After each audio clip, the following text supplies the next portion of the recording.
Hi hello friends, అందరూ బాగున్నారా? మేమైతే చాలా బాగున్నాం. ఈరోజు 6 నెలల నుండి 2 సంవత్సరాల చిన్న పిల్లలకు ఉగ్గు ఎలా తయారు చేయాలో చూద్దాం. ముందుగా నానబెట్టుకున్న బియ్యాన్ని కడిగి ఆరపోసుకోవాలి. రాగులు, పచ్చళ్ళు, గోధుమలు,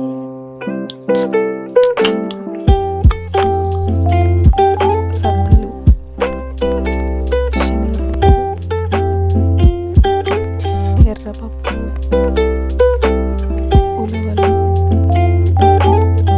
మినపప్పు, పెసరపప్పు అన్ని సేమ్ క్వాంటిటీలో తీసుకోవాలి.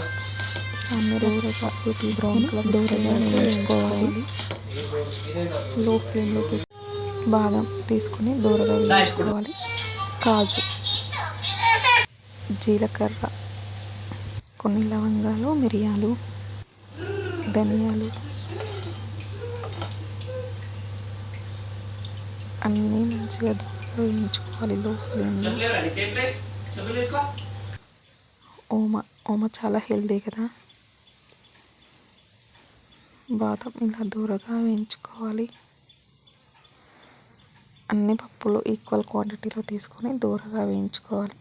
మిక్సీలో అయినా పట్టుకోవచ్చు, మనం నార్మల్ గిర్నీలు ఉంటాయి కదా దాంట్లో కూడా పట్టుకోవచ్చు. కొంచెం రవ్వలాగా పట్టుకుంటే బాగుంటుంది. ఫైనల్గా ఇలా వస్తుంది. నా వీడియో నచ్చితే లైక్, షేర్, సబ్స్క్రైబ్.